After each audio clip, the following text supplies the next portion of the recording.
गणेशाय नमः। नारायणं नमस्कृत्यं नरं चैव नरोत्तमं देवी सरस्वती व्यास ततो जयमुदीरयते। नमोऽस्तु अनन्ताय सहस्रमूर्ते सहस्रपादाक्षिसरोर्भावे सहस्रनाम्ने पुरुषाय सहस्रदे सहस्रकोटियुगधारणे नमः। नमः कमलनाभाय नमस्ते जलसायने नमस्ते केशवाय अनंता वासुदेव नमोऽस्तुते। वसुदेवं सुतं देवं कंसचाणूरमर्दनं देवकी परमानन्दं कृष्ण वन्दे जगद्गुरोः। गुरुर्ब्रह्मा गुरुर्विष्णु गुरुर्देवो महेश्वरः गुरुर्साक्षात् परब्रह्म तस्मै श्रीगुरुवे नमः। अखण्डमण्डलाकारं व्याप्तेन चराचरं तत्परं दर्शितं येन तस्मै श्रीगुरुवे नमः। अथ श्री श्रावण शुक्ल पक्ष एकादशी वृत्तकथा प्रारभ्यते। युधिष्ठिरोवाच। राजा युधिष्ठिर बोले कि हे कृष्ण, श्रावण के शुक्ल पक्ष में जो एकादशी होती है उसका क्या नाम है? हे मधुसूदन, आपको नमस्कार है। आप प्रसन्न होकर मेरे को बताइए। तो श्री भगवान वाच। भगवान कृष्ण बोले कि हे राजा युधिष्ठिर, पापों को हरने वाली इस कथा को मैं कह रहा हूँ, तुम सावधान पूर्वक होकर सुनो। जिसके स्वर्ण मात्र से ही वाजपेयी यज्ञ का फल प्राप्त होता है। द्वापर युग के आदि में महिष्मतीपुर में महिजित नाम से प्रसिद्ध एक राजा करता था। वह पुत्रहीन था, उसको पुत्र नहीं था। राजा को राज्य सुखकारी नहीं हो रहा था, क्योंकि पुत्र के बिना मनुष्य को लोक में तथा परलोक में सुख प्राप्त नहीं होता। पुत्र की प्राप्ति के यत्न किए हुए राजा को बहुत साल बीत गए, परंतु गृहस्थ सुख को देने वाला पुत्र उसके राजा को नहीं हुआ। अपनी अवस्था अधिक होने देख राजा चिंता में लीन होकर सभा में प्रजागणों से कहने लगे कि हे प्रजागणों, इस जन्म में तो मैंने कोई पाप नहीं किया और ना मैंने अन्याय से अपराजित धन भंडार में रखा है, और ना मैंने कभी ब्राह्मण का तथा देवता का धन ग्रहण किया है, और बहुत से पापों को मूल किसी धरोहर भी मैंने नहीं दबाई है, और पुत्र की भांति प्रजा का पालन भी किया है तथा धर्म से पृथ्वी जीती है मैंने, और भाई या पुत्र के समान ही दुष्ट मनुष्य को दंड दिया है, और द्वेष करने योग्य भी शिष्ट मनुष्य का मैंने सत्कार किया है। तो हे ब्राह्मणों, हे प्रजागणों, इस प्रकार धर्मयुक्त मार्ग में चलता हुआ जो मैं हूँ उसके घर में पुत्र क्यों नहीं हुआ? सो आप लोग विचार करो। प्रजा और ब्राह्मण सही सब ब्राह्मण राजा का यह वचन सुनकर राजा के हित के लिए वे घोर वन में गए। राजा के हित की इच्छा से वहाँ ऋषियों के आश्रमों को देखा। देखते देखते अधिक ही श्रेष्ठ मुनि को देखा जो घोर तप कर रहे थे। चिदानंद स्वरूप, निरामय, जितात्मा, जितेंद्रिय और सनातन थे।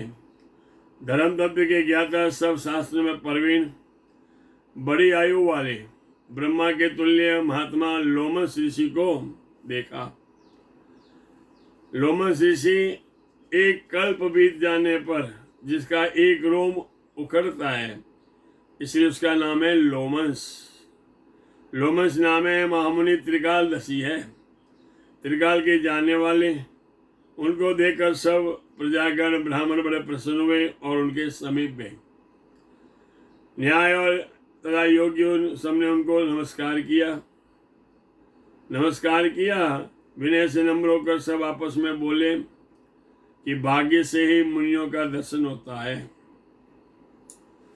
उन सबको एक प्रकार आए देखकर मुनि श्रेष्ठ बोले, तुम लोग सब यहाँ क्यों आए हो? सो कारण मुझे कहो, जिससे तुम्हारा हित होगा सो मैं अवश्य करूँगा। तो मनुष्य का जन्म परोपकार के लिए होता है महाराज, इसमें कोई संदेह नहीं है। वो बोले हम अपने आने का कारण कहते हैं, हे मुनिवर, संदेह को दूर करने के लिए हम आपके समीप आए हैं। ब्रह्मा के बाद आपसे शेष और कोई नहीं है। ब्रह्मा के बाद आपसे शेष कोई नहीं है मुनि, इसलिए हम सब आपसे समीप आए कि महाजित नाम राजा पुत्र रहित है।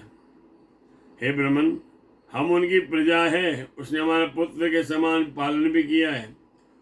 उसे पुत्र रहित देखकर उसको दुख से हम दुखी हो रहे हैं। नष्ट की मति करके हम तप करने आए हैं। हे द्विजोत्तम, राजा के भाग्य से आपका दर्शन हुआ। बड़ों के दर्शन से ही सब कार्य सिद्ध होते हैं। ऐसा उपदेश दीजिए जिससे उनको पुत्र हो। उनका ये वचन सुनने मुनि क्षण भर ध्यान में स्थित होकर राजा को पहले जन्म का हाल जानकर कहने लगे। लोमस ऋषि बोले कि हे प्रजागणों, यह राजा पूर्व जन्म में धन से हीन क्रूर कर्म करने वाला वैश्य था। एक गांव से दूसरे गांव में जाकर व्यापार करता था। एक समय ज्येष्ठ के महीने में शुक्ल पक्ष में द्वादशी के दिन मध्याह्न में गांव की सीमा में एक जलाशय था और गंगा देख जल पीने की इच्छा से वहां गया। उसी समय हाल में ब्याही हुई एक गौ माता बछड़े सहित वहां पर आई। प्यास से घबराई हुई आई। धाम से दुखी वह गौ उसके जल पीने लगी। तब यह वैश्य उस गौ को हटाकर जल को आप पीने लगा। उसी कर्म के पाप से वह पुत्र रहित है। पूर्व जन्म में किए हुए पुण्य से इसके अर्घंट राज्य प्राप्त हुआ। महाराज जन बोले कि हे मुनि, पुण्य से पाप का क्षय होता है, यह पुराणों में सुना जाता है। इसलिए आप पुण्य का उपदेश दीजिए जिसे पाप का क्षय हो जाए। जैसे उसको पुत्र हो वह कहिए। तो लोमस ऋषि बोले कि हे ब्राह्मणों, हे प्रजागणों, श्रावण के शुक्ल पक्ष में जो एकादशी है उसका नाम है पुत्रदा। पुत्रदा नाम से प्रसिद्ध है। ये एकादशी तिथि होती है। हे जनजनों, तुम सब यथाविधि जागरण समेत उसका व्रत करो और उसका फल अपने राजा को दो। ऐसा करने पर निश्चय राजा को पुत्र होगा। तो लोमस ऋषि का वचन सुनकर आनंद से प्रभावित होकर सब अपने अपने गांव आ गए और श्रावण आने का लोमस ऋषि के वचन का स्मरण करके सब श्रद्धा पूर्वक राजा सहित व्रत करने लगे। सब प्रजा ने द्वादशी के दिन यह पुण्य राजा को दिया। संकल्प करके पुण्य के देने से रानी ने गर्भ धारण किया और प्रसव काल के आने पर तेजस्वी पुत्र को जन्म दिया। तो हे राजाओं में शेष युधिष्ठिर, इस प्रकार यह पुत्रदा नाम एकादशी विख्यात है। इस लोक में और परलोक में सुख की इच्छा करने वाले मनुष्य को इसका व्रत अवश्य करना चाहिए। इसका महात्म्य सुनकर मनुष्य सब पापों से छूट जाते हैं और इसे वैष्णव लोग पौत्रदा एकादशी भी कहते हैं। आज के दिन पौत्रा चढ़ाते हैं भगवान के ऊपर। इस प्रकार इस श्लोक में पुत्र सुख को प्राप्त और परलोक में स्वर्ग की गति को प्राप्त करते हैं। कथा सुनने के मात्र से 1000 गौ दान देने का फल प्राप्त होता है। जय जय श्री भविष्योत पुराणे। श्रावण शुक्ल एकादशी पुत्रदा नाम आतम्य। श्री कृष्णार्पणमस्तु। बोल कृष्ण कन्हैया लाल की जय। सुधर्मो राघवंश अधर्मो दस्करंजर एवं वदन्ति लोकानां यतो धर्मस्ततो जयः। तिथिवारं च नक्षत्रं योगं करणमेव च। पंचांगम सुनते नित्यम श्री गंगा स्नानम फलम लभेत। आज जाकर के ठाकुर जी रे सावन रे शुक्ल पक्ष एकादशी मंगलवार ज्येष्ठा नक्षत्र पवित्र एकादशी पुत्रदा एकादशी सर्वे सर्वाः काल 12 बुधवार प्रदोष व्रत, 13 गुरुवार, 14 शनिवार पूर्णिमा व्रत और पूर्णिमा शनिवार रक्षाबंधन। पूर्णिमा रक्षाबंधन है शनिवार ने, और बड़ी तीज है, बड़ी तीज रो व्रत है, तीज मंगलवार सब, और उप छठ है, उप छठ है गुरुवार। मंगलम भगवान विष्णु मंगलम गरुड़ध्वज मंगलम पुंडरीकाक्ष मंगलाय स्तनोवरी। सब भक्तों ने कमल व्यास चेन्नई सु जय श्री कृष्ण।